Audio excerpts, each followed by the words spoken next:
She walked past me like I wasn't there, like I was furniture, or worse, like something she had to step around.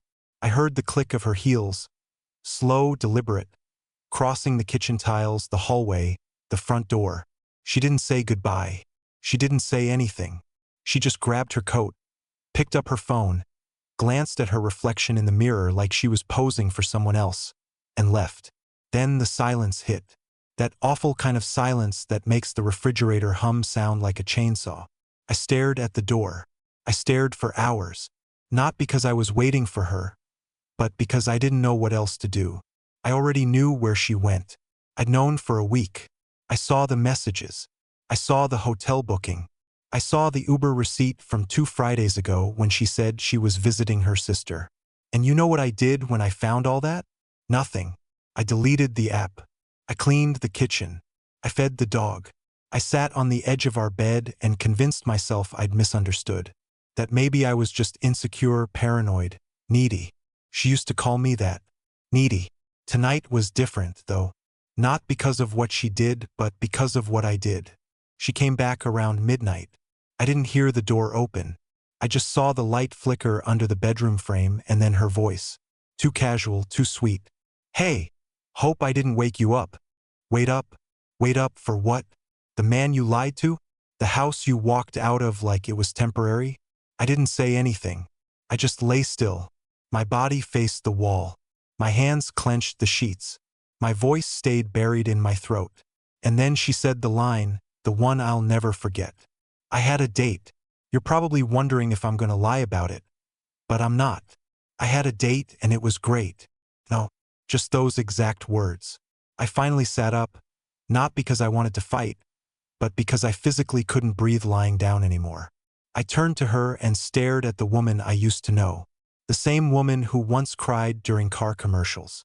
Now she stood there tossing her earrings onto the nightstand like none of this was a big deal. And then I said what I've been holding back for days. I didn't yell. I didn't insult her. I didn't beg. I just said, next time, take your wedding ring off first. He left it in the glove compartment. And she froze just like that. Her shoulders tightened, her mouth opened. But no sound came out because she knew exactly who he was. And she knew exactly what else I'd found. But she didn't know how much I knew. Not yet. That night wasn't the end. It was just the start of something she wasn't ready for. She didn't move for a while, not even a twitch. She just stood at the edge of the bedroom, one hand on the nightstand, her other clutching her phone so tightly, I heard the plastic case crack. Her mouth opened a little, but nothing came out. I almost pitied her in that moment. Almost. If I hadn't spent the last 2 weeks unraveling the version of my life I thought was real, I might have gotten up and hugged her, asked if something was wrong, tried to fix it. But not now. Not anymore. Because I had heard the voicemail, the one she didn't know I'd heard. See, a few nights ago, after she went to bed early with her phone mysteriously dead, I went to the garage to look for a charger. I was the one who always kept spare cables everywhere. So, I knew there'd be one in her car's glove box. I opened it, found it, and right next to it was her second phone. She never told me she had a second phone. It was cheap, one of those prepaid burner types. The kind people buy when they want to keep something hidden. It was unlocked. And I didn't mean to snoop. I swear. I just wanted to know if I was crazy. If the growing pit in my gut was just some emotional overreaction or something I could actually trust. There were no texts, no photos, just one voicemail notification. One. I remember hesitating. My thumb hovered over the screen for at least 10 seconds. I wanted to believe this was all in my head. But curiosity is cruel and so is truth. So I pressed play. His voice was the first thing I heard. Calm, confident, not young, maybe mid-40s. Definitely not some college fling or reckless one-time thing. His voice said, "Hey, same hotel, same room, 7 o'clock. And this time, maybe wear that lipstick you used when we met. The dark one. You know I can't resist it. Don't worry about him. He still thinks you're working overtime." That sentence didn't just break me. It rewired me. Because the way he said, "Don't worry about him," like I was some pathetic afterthought, some obstacle she'd managed to domesticate, It made everything about me feel small, weak, laughable. I didn't tell her I found the phone. I didn't confront her then. Instead, I placed it back exactly where I found it. And I did what I always do. I cleaned up the garage, swept the floor, took out the trash like a good husband. And now, standing in our room, her frozen in place and me sitting on the bed with my palms sweating through my pajama pants, I could see it. The panic behind her eyes. The realization that something had slipped. Yep, you didn't know I saw it, did you? I said, quieter this time. The ring. She still didn't speak. Instead, she stepped back one slow foot at a time and sat down in the corner chair like her knees were giving out. Whose glove box was it? I asked. Still nothing. Was it him? I said. The man from the voicemail? The one who likes your lipstick. That one broke the silence. Not because she spoke, but because she laughed. Just once. A sharp, hollow laugh, like the sound of something snapping in half. You went through my stuff, Daryl, she finally said. You spied. You listened. And now what? You want me to say sorry? No, I didn't want sorry. I wanted answers. I wanted my reality back. I wanted to know when, exactly, I stopped being enough for her. She leaned back in the chair, stared at the ceiling, and whispered something I wish I'd never heard. You were never supposed to hear that message. But maybe it's better you did. That was the moment I realized she didn't plan on fixing anything. There would be no apologies, no explanations, only more silence, more secrets, and more smiling nights that weren't meant for me. But she had no idea that I hadn't just heard the voicemail. I had recorded it, forwarded it, sent it somewhere safe. And I had a plan. Not revenge, not yet. But something was coming. Something she wouldn't see coming. I didn't sleep after our last exchange. She dozed off almost immediately, face to the wall, shoulders jerking now and then like she was chasing dreams that still excited her. I lay beside her, counting the seconds between each of her breaths, wondering which one of them, him or me, filled her thoughts while she slept. At 4 a.m., I gave up on pretending the mattress was comfortable and wandered the house. Snickerdoodle trotted behind me, nails clicking on the hardwood, tail confused. In the kitchen, the trash still smelled faintly of takeout pad thai, her favorite. Yet, I couldn't remember the last time we'd eaten it together. That tiny realization stung more than the voicemail had. It meant the betrayal had seeped into everyday things I'd stopped noticing. I opened the back door for air and saw a faint glow at the curb. Our mailbox light. It switches on only when someone opens the flap. My heart slammed. No one should be delivering anything at that hour. I walked barefoot down the driveway. Every cracked pebble was a reminder that I was awake in a life I no longer recognized. Inside the box sat a thick manila envelope addressed to resident. No return label. No postmark. Someone had slipped it there by hand. I carried it inside, peeled the flap, dumped the contents on the dining table, and my knees almost buckled. Photographs. Maybe 30 of them. Grainy, but clear enough. Lorna and that same tall, silver-haired man from my nightmare imagination. Walking into a downtown boutique hotel, sharing coffee in the lobby, emerging hours later with her lipstick half gone and his tie askew. Different nights, different outfits, same room number glowing above them in every shot. Tucked among the photos was a printed invoice from a private investigation service. No name, just a phone number and a single line. Payment due upon confirmation of delivery. Was someone helping me or blackmailing her? Or both? I must have sat staring at those pictures for half an hour, the dog whining softly at my feet. Then my phone dinged. One new email from an address I didn't recognize. Truthsender@protonmail.com. Subject line. He's not who you think. Inside, just 4 words. Check the return address. Return address? I flipped the envelope over. There, in tiny embossed letters I'd missed in the dark, were initials. CBCB. My brain scrambled. Childhood friend? Coworker? Then it hit me.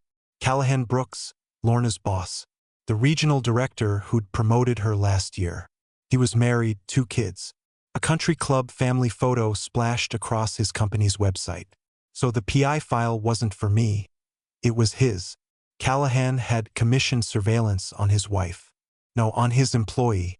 Or maybe on his own wife, only to discover Lorna by accident. None of it made sense. I should have called Callahan right then. But I did what I always do. I panicked quietly. I gathered the photos back into the envelope, sealed it, and hid it under the guest room mattress like a terrified teenager hiding report cards.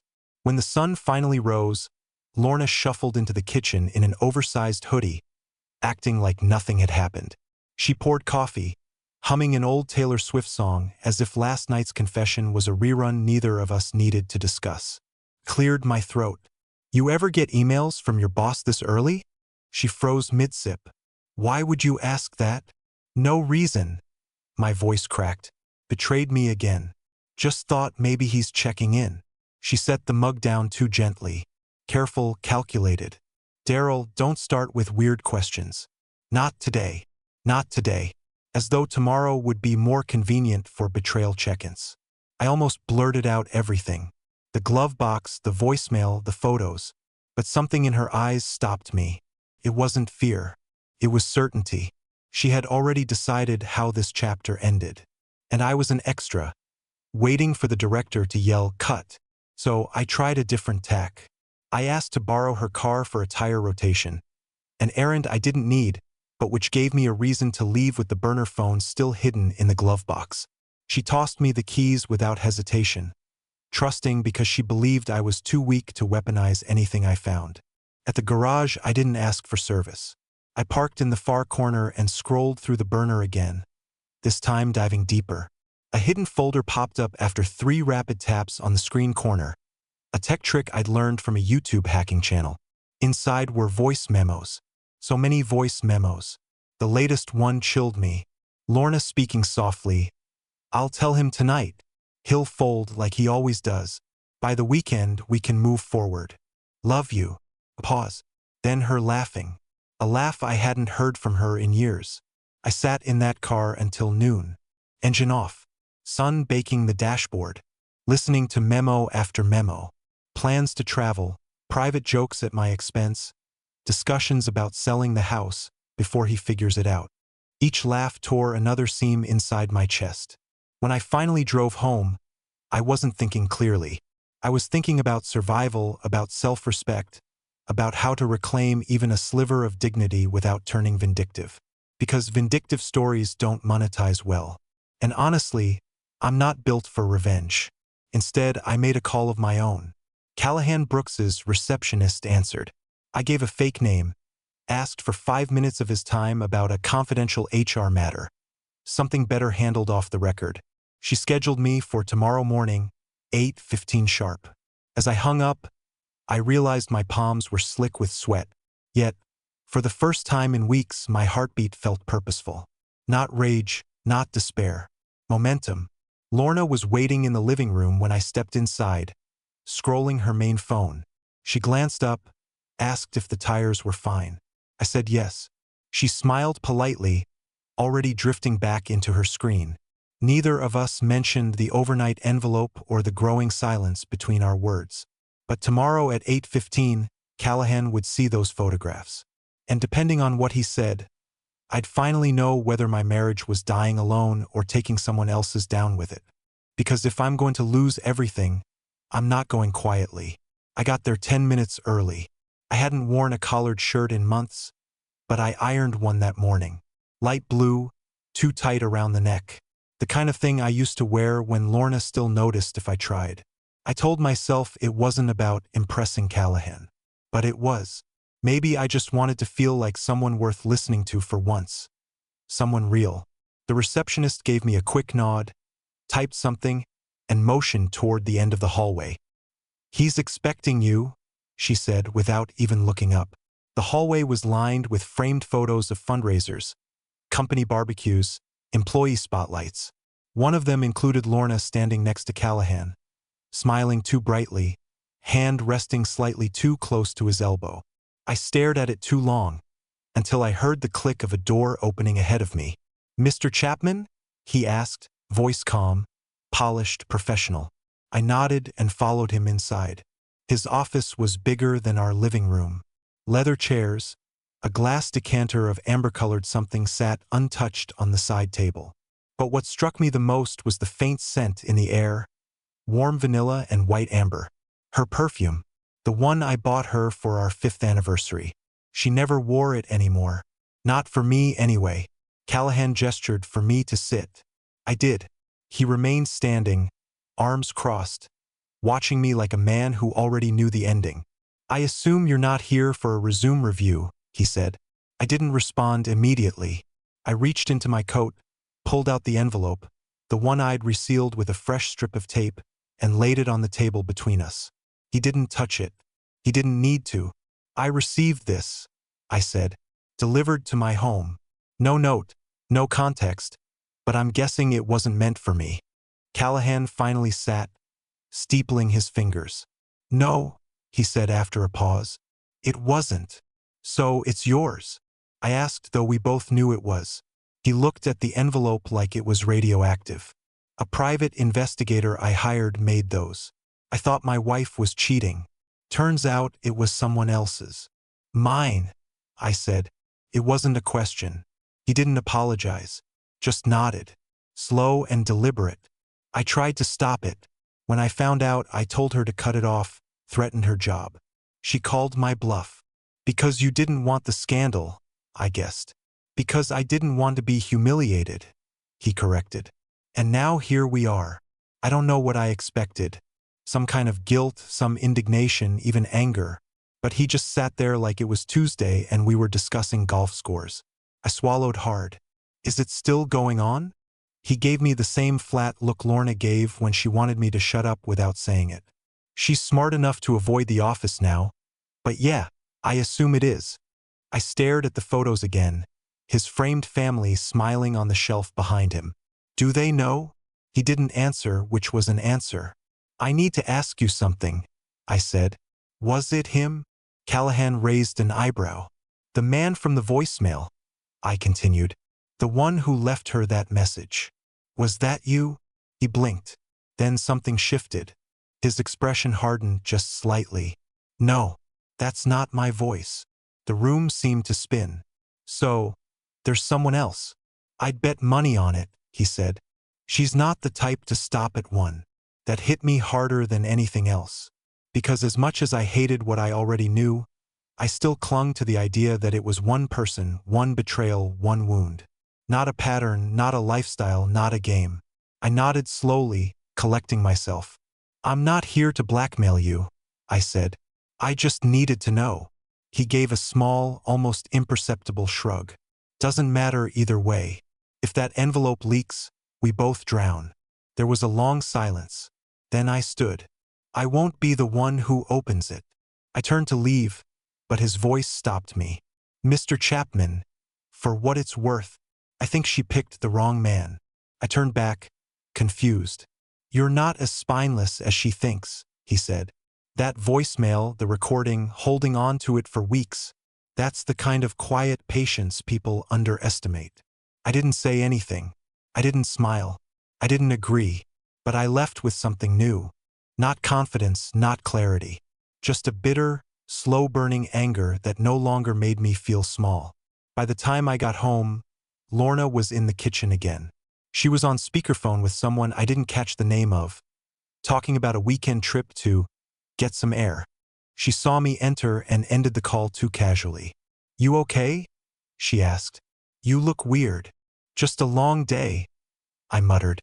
Then I opened the fridge and saw it. A bottle of white wine she only ever bought when someone was coming over. She never drank alone.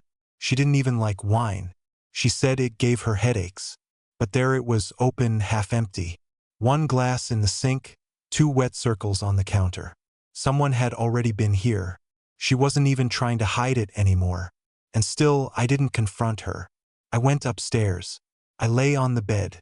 I stared at the ceiling because something in me had shifted.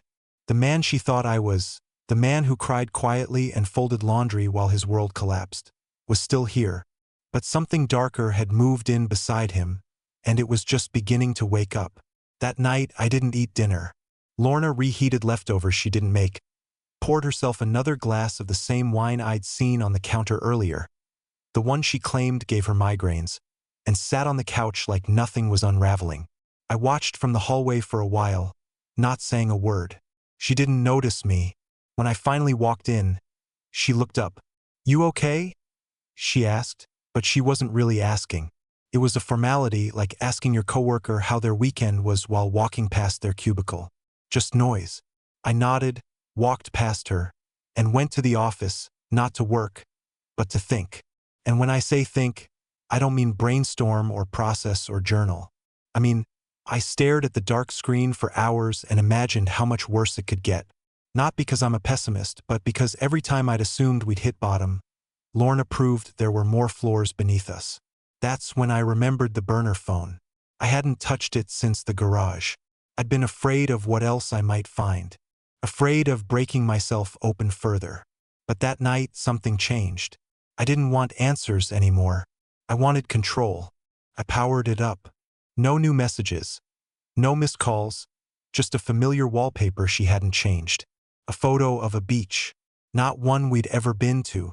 Probably a stock image. Something fake. Like everything else. I opened a text thread labeled H. Still there. Still ongoing. The last message from him had come in 3 days ago. Sunday again, usual time. I booked ahead. Don't be late this time. My thumb hovered over the reply field. And then I did something I never thought I'd do. I typed, "Can't. I think he suspects." I hit send, and I waited. It didn't take long. He replied in under a minute. What did he say? I stared at the screen. I wanted to scream. I wanted to call him, meet him, see what this arrogant coward looked like in person. But I didn't, because a new part of me, a colder part, was steering now. So I replied again, "Nothing yet. But he's been quiet. Too quiet. He's not asking anything. Just watching." Another pause. Then, "Don't panic. You're overthinking. He's too soft to do anything. But let's skip this week just in case." That line, "He's too soft to do anything," echoed in my chest like a punch that hadn't landed yet. I powered the phone off and stared at my own reflection in the office window. I didn't recognize the man looking back. He looked older, heavier, sadder, but also sharper. I wasn't done. I opened my laptop and logged into a dummy email I'd created years ago to test newsletter designs for clients. It had no history, no contacts, no connections. And I began typing an anonymous message to Callahan. No blackmail, no threats, just a quiet promise. "You missed one. There's a second man. Thought you'd want to know. I can prove it. No signature, no attachments, just that. I scheduled it for delivery 3 days from now. Enough time for Lorna's next lie to walk through the front door. And enough time for me to see whether Callahan, the only other person with something to lose, would take the bait." I closed the laptop. Then I returned to the living room. She was half asleep, blanket over her knees, phone still in hand. She didn't even look up when I sat beside her. I stared at the TV, pretending to watch, pretending I didn't know everything, pretending I hadn't just spoken to her secret lover as if I were her, pretending I wasn't becoming the very ghost she created. Then she mumbled something. "You're being nice lately." I nodded slowly. She reached out and squeezed my knee like that would fix the crater between us. Like that erased hotel rooms and voicemail secrets and lipstick jokes whispered to other men. But I let her think it worked because she had no idea the next time her phone vibrated. It might not be him. It might be me. And she wouldn't know the difference. Not yet. 2 days passed and I said nothing. Not about the burner phone, not about the wine, not about the messages I sent as her. I cooked dinner, took out the trash, even picked up her dry cleaning. And all the while, I watched her like a scientist observes a dangerous animal in a cage. She smiled more than usual, kissed me on the cheek one morning like she remembered I existed. It was all pretend, but I played along. And then Friday came, the day she was supposed to meet him. The man she didn't know I had already spoken to. The man who thought I was too soft to do anything. The man who had no idea he'd canceled his own affair because of a message I wrote using her name. That morning, I made coffee like always. She walked into the kitchen in leggings and a loose hoodie. Her casual running errands disguise. I knew the outfit well. She wore it every time she left to grab groceries but came back with nothing new in the bags except breath mints and excuses. I poured 2 cups. She grabbed hers and leaned against the counter. "So, I'm heading out for a bit." I didn't say anything, just raised my eyebrows. She hesitated. "Probably just some errands. I might stop by Zoe's to help her with a furniture delivery. She's completely useless with anything over 10 pounds. I nodded slowly. "Tell her I said hi." She blinked. Not because I said anything strange, but because I didn't ask questions. I always did. "Where are you going? Who's going to be there? Do you want me to come?" Not this time, and I could see it threw her off. She sipped her coffee, glanced at her phone, then back at me. "You okay?" "Yeah," I said. "Why?" "You're just, I don't know, different." "I guess I'm tired of being suspicious," I said quietly. "I trust you." That made her flinch. Trust is a poison word when someone's hiding something. It sticks in the throat. And as she forced a half smile, I knew she was calculating how long she had before I figured it all out. Not realizing I already had. She left 20 minutes later. Didn't kiss me goodbye, just called out, "Text you later," and shut the door. I didn't follow her. I didn't need to because I already knew where she was not going. She'd find out soon enough that H wasn't showing up because H had canceled. Because I canceled him. I was about to make sure she felt the weight of that silence. While she was out pretending to help Zoe move a dresser, I walked into our bedroom, opened her nightstand drawer, and pulled out the little black notebook I wasn't supposed to know about. She kept it hidden beneath an old box of jewelry she never wore. Mostly gifts from me she claimed were too delicate for everyday use. Inside the notebook, to-do lists, meal prep notes, grocery items, and between them, coded initials, addresses, dates. Every page was a thread she thought she'd cut clean. But I saw the pattern now. One entry stood out. Sunday, H confirmed. 7 p.m. Take separate Uber.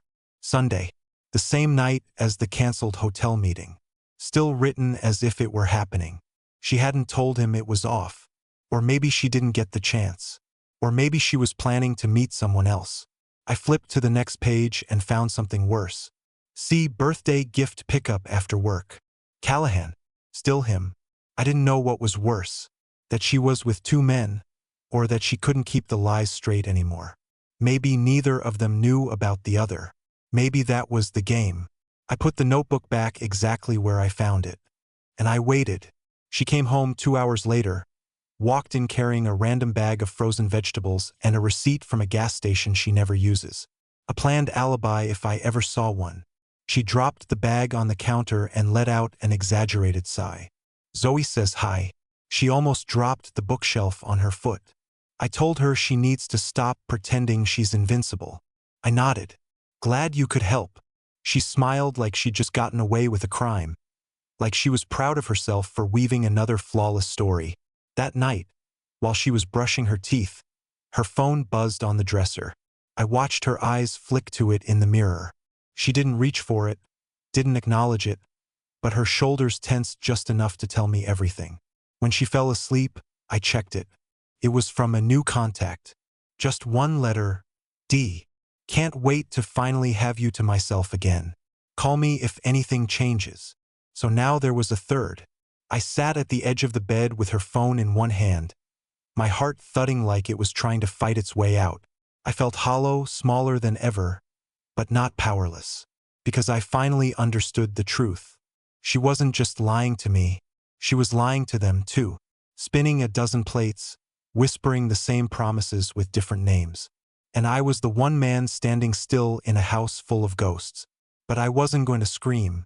I wasn't going to throw things. I wasn't going to beg her to stop. I was going to let her keep talking. And when she finally told one more lie to the wrong man at the wrong time, I'd make sure the silence that followed was deafening. I spent all of Saturday preparing without lifting a finger. That's the trick with people like Lorna. They don't notice quiet. They underestimate it. Silence is just background noise to them. And by the time they realize it's the storm, it's already over. She spent most of the morning in the guest room, which had quietly become her private call zone. She claimed the lighting in there was better for video meetings, but I knew it was where she went to FaceTime men she never planned to introduce. I heard her fake laugh a few times, muffled through the door. I didn't need to press my ear against it to guess who was on the other side. By the time she emerged, hair tied back, cheeks slightly flushed, she looked like someone who was proud of being desired. She walked past me humming. She didn't ask what I was doing. I was glad she didn't, because I was writing something. I had typed up a single letter. Just a plain Word document with no dramatic language, no accusations, no yelling at the top. To whom it may concern. You don't know me, but I think you should. I believe we're both involved with the same woman. She's been lying to both of us. I have proof. If you want to talk, I'll be at the Oak Ridge Coffee House on Sunday at 7 p.m. Sit down if you recognize her photo. If not, finish your drink and leave. No confrontation, no threats, just truth. I printed 2 copies and under each I stapled a photo, one of Lorna's, clear, recent, undeniable, from that set left in my mailbox by Callahan's investigator. She was standing outside the hotel, hand on someone's chest, laughing like it was the best night of her life. One envelope was marked to D, the newest player, the other to H, the man I'd been pretending to be for days. I didn't include Callahan. He already knew what she was. I dropped the letters in 2 separate mailboxes on opposite sides of town. No return address, no fingerprints, no drama. Just truth. And then I waited. Sunday came. She dressed with care, but casual enough to feign innocence. Hair curled slightly, just enough perfume to pretend she hadn't planned it. She kept checking her phone all morning, which she usually avoided when I was around. I knew what she was waiting for, confirmation from one of them, but they were silent now. My silence. At 5:30 p.m., she walked into the kitchen and said, "I'm going out for a bit." I didn't ask where. I didn't need to. Instead, I looked up from the couch and said, "Can you grab more coffee beans while you're out? We're low." She blinked. "Sure." She left the house at 5:42. At 6:15, I was already parked 2 blocks away from the Oak Ridge Coffee House. I didn't want to be seen. I just wanted to know who showed up. At 6:56, a silver Audi pulled into the lot. A tall man stepped out. Mid-40s, salt and pepper hair, dark coat. He walked in. H. At 7:03, another car. Red sedan, younger guy, slim build, nervous hands. D. My heart pounded. At 7:05, she arrived. She didn't see me. I was behind tinted glass and tucked into the shadows, but I saw everything. She walked inside, smiling, scanning the room. She froze when she saw them. Both of them sitting at 2 different tables holding the same photo. I will never forget her face in that moment. She didn't look shocked. She looked cornered, like someone had pulled the walls closer around her and left no doors. D looked up first, confused. H stood up slowly, furious but calm. She turned on her heel and bolted out of the cafe. I followed her car from a distance, just far enough to watch her drive aimlessly for 30 minutes before pulling into an empty parking lot and sitting with the engine running. She didn't cry. She didn't scream. She just sat there, quiet, like I'd stolen something from her and left her hollow. When she finally came home at 9:14 p.m., I was in bed, pretending to sleep. She walked in slowly, hovered at the door for a moment like she was deciding whether or not to speak. Then she turned around and walked back out. I waited until I heard the soft creak of the guest room door closing behind her. The next morning, she made coffee. She didn't mention the cafe, didn't ask if I knew, but her phone didn't buzz once during breakfast. Her hands were shaking as she held her cup, and I knew she was waiting. Waiting for me to ask something, waiting to explain before I said anything. But I didn't, because now she was the one living in fear of silence. And I wasn't done yet. The silence between us stretched for days. She tiptoed around me, cautious, but not apologetic. I think she was hoping I'd break first, that I'd confront her, shout, demand answers, give her something to react to. But I didn't. I smiled politely. I went for walks. I made omelets. I cleaned the gutters. And I said nothing. What she didn't realize was I wasn't waiting anymore. I was done watching her.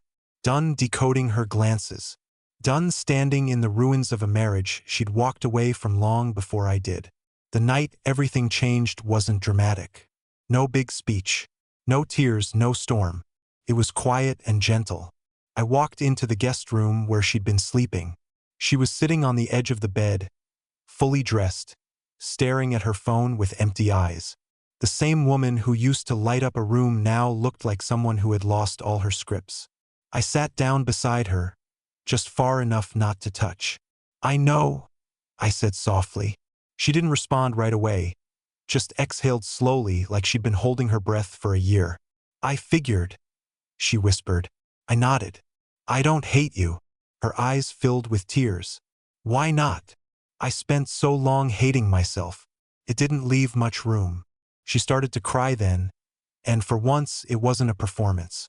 It wasn't to manipulate or distract. It was raw, small, quiet.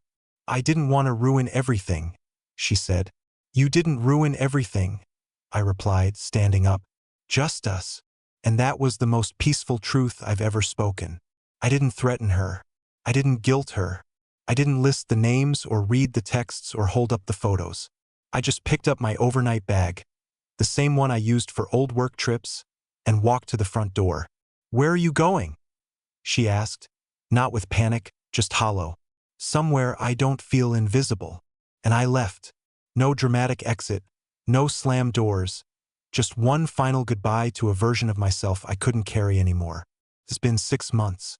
I live in a small apartment above a bookstore now. It's not fancy, but it smells like old paper and fresh coffee.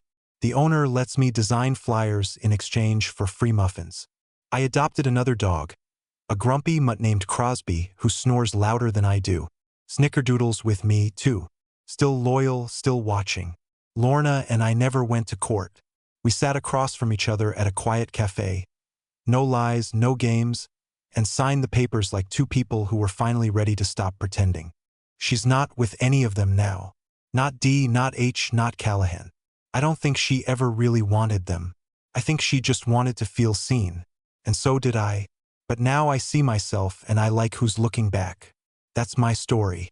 Not of revenge, not of violence, but of reclaiming something I forgot I was allowed to have. Peace. And that's worth more than anything she ever took from me.